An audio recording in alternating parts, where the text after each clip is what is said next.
is Prodigal Breaking News.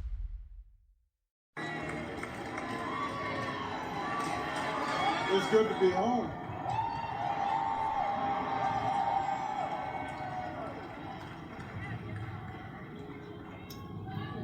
I love you back.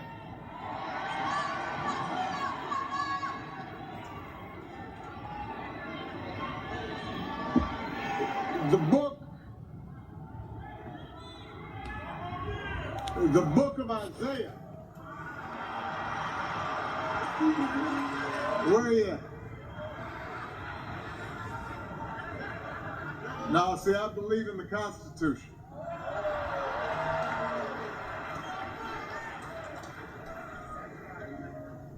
The book of Isaiah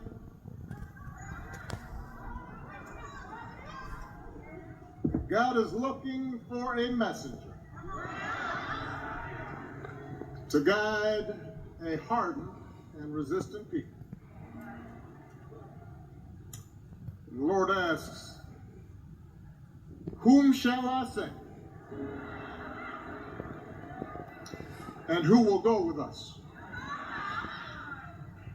To which Isaiah replies, here I am, Lord, send me.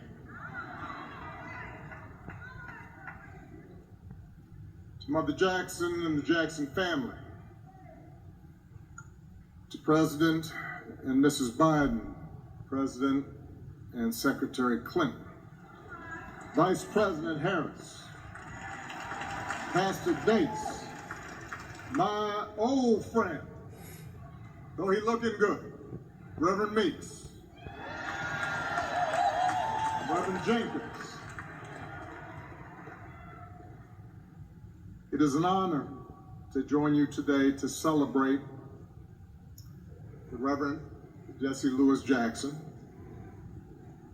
a man who, when the poor and the dispossessed needed a champion, and the country needed healing, stepped forward again and again and again and said, send me.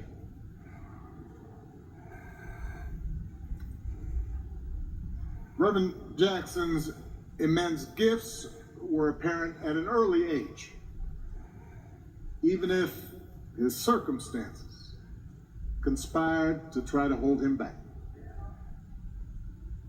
Born out of wedlock to a teenage mom, growing up under the oppressive cloud of segregation, confined to schools, sports facilities, movie theaters that were separate and unequal.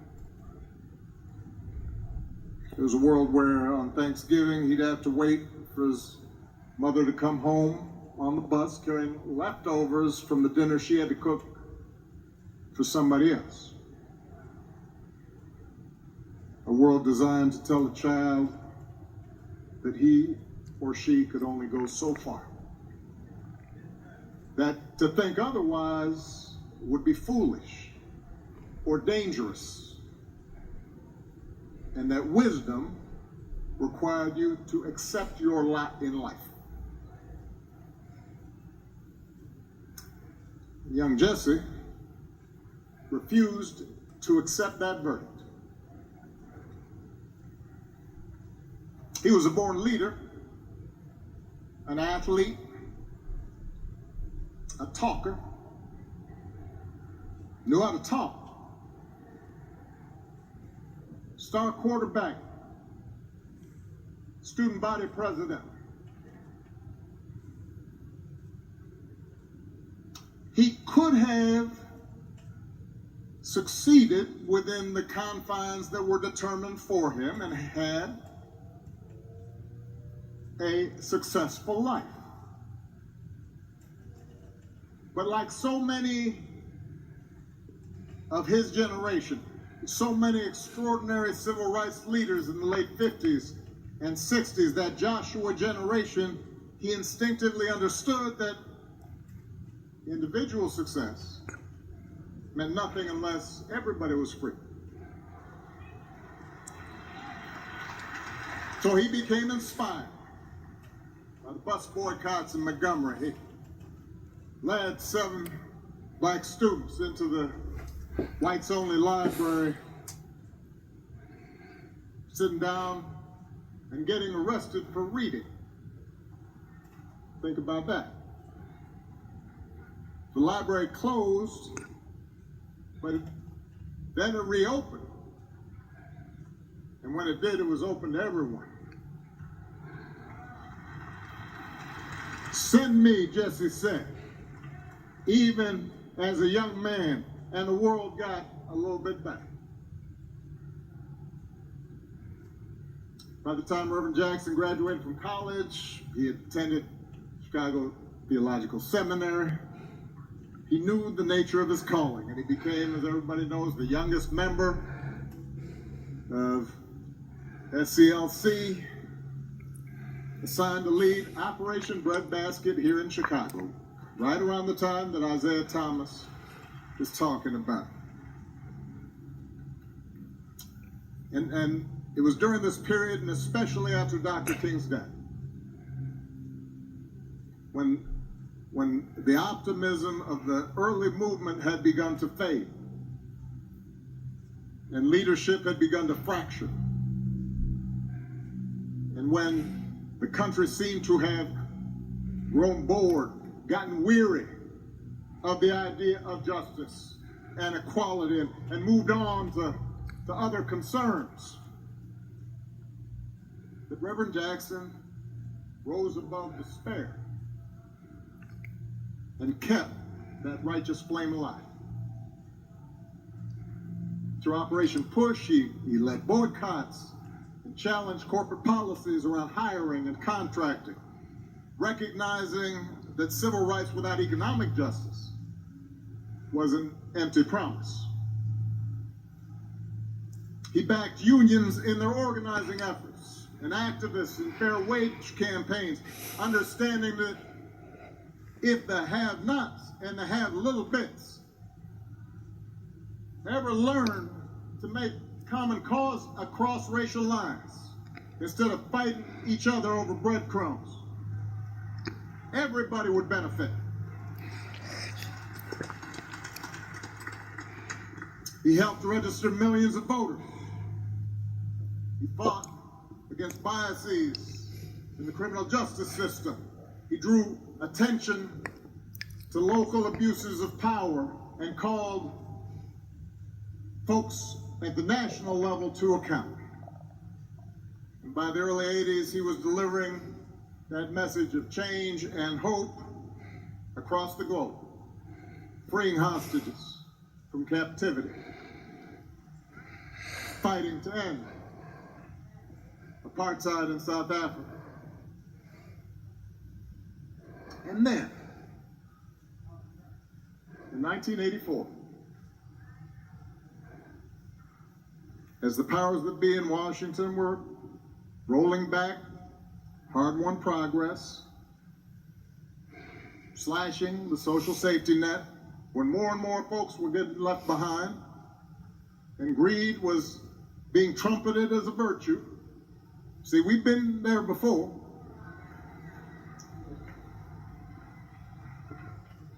He stepped forward once again and said, "Send me." He ran for the presidency of the United States of America. I had just graduated from college during that first campaign. And I was living in New York at the time. I was working to pay off my student loans, eating a lot of tuna fish and Campbell soup. And if I went to a diner, I'd grab some extra crackers, put them in my pocket. And I was inspired by the civil rights movement. And I had in my mind to work for social justice, but even though I was full of good intentions, I was uncertain of how to serve and fighting off self-doubt. And I remember how, at the time, plenty of people, including, plenty of black folks, were dismissing Jesse's chances. Suggesting, oh, he just wants attention, he can only get black votes. But then I remember one night sitting in my janky apartment, and I got an old black and white TV with the rabbit ears, and I'm kind of jiggering around, and it's about this big. I know young people can't imagine, but the TV was about this big. And I'm watching the Democratic primary debate between him and Walter Mondale and Gary Hart. And I remember how when that debate was over, I turned off that TV and I thought the same thing that I know a lot of people thought that night, even if they didn't want to admit it. That in his ideas, in his platform, in his analysis, in his intelligence, in his insight, Jesse hadn't just held his own. He had owned that stage. He wasn't an intruder. He wasn't a pretender. He belonged on that stage. And the message he sent to a 22-year-old child of a single mother with a funny name, an outsider, was that maybe there wasn't any place, any room where we didn't belong.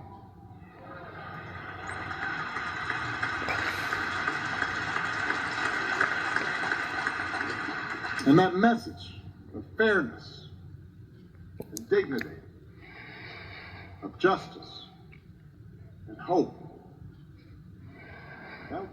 that's what the Rainbow Coalition was all about.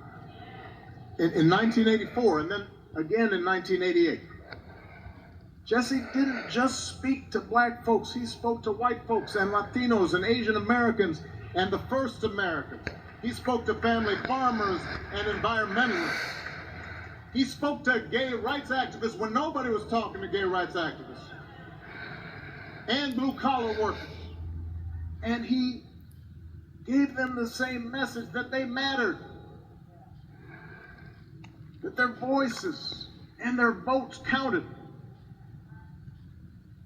He invited them to believe, he invited us to believe in our own power to change America for the better.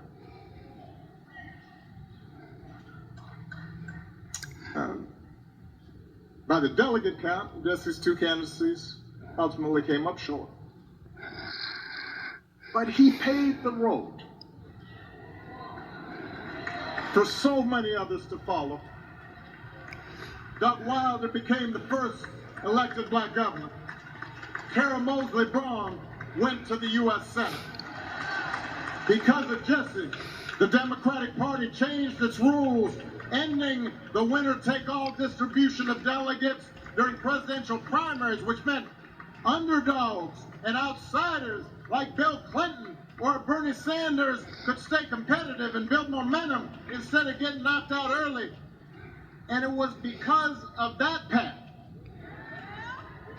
that he had laid, because of his courage, his audacity, that 2 decades later, a young black senator from Chicago's South Side would even be taken seriously as a candidate for the presidential nomination.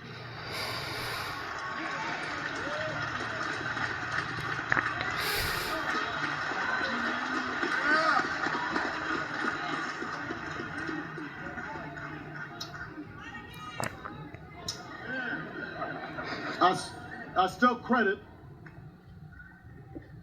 that first run of Jesse's and Harold Washington's campaign for drawing me to Chicago. And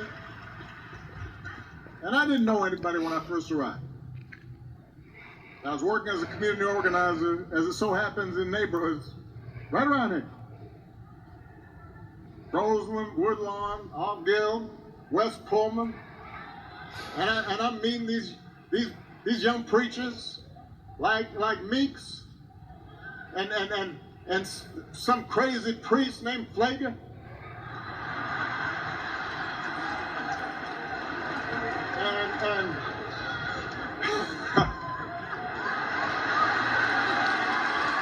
And I guess Jenkins was running around, but he's kind of young. He came a little bit later, so I'm going to churches and I'm listening to all these amazing preachers and it was hard work. And half the time I didn't know what I was doing. And progress was slow. And I definitely didn't know how I was going to survive these Chicago winters. Because I grew up in Hawaii. But I do remember heading to the push headquarters some Saturday mornings to listen and learn from Reverend Jackson. And y'all remember how on some mornings, if there was a major issue going on, the room would be packed to the rafters. And sometimes some celebrity just wanders in. And then some mornings it was kind of low-key. Either way, though, the announcements would be made, and Reverend Barrow say a prayer, and just he'd sit there, and then finally he'd gather himself up and stand, and he'd start kind of slow, you know, and sometimes he'd talk kind of low, so you couldn't quite catch what he was saying, so everybody lean in. And over time, it was that same boundless energy that would emerge, and that same passion and that same insight. And he'd offer you a master class in economics on a Saturday morning. And he'd give you a seminar on American history and American politics. And he'd make complicated things plain. And he'd tell stories that would make you laugh one minute and cry the next. And whether you were a bus driver or a teacher or a business leader or a young organizer, you came away from those meetings with a better understanding of how the world worked, how power worked. And more importantly, he made you believe that if we came together, we could make the world work better. Now, we've been talking about Jesse telling us we are somebody. I am somebody. And he wasn't just talking to young black boys like Isaiah, though he loved them fiercely. He wasn't just talking to young black girls to help them believe.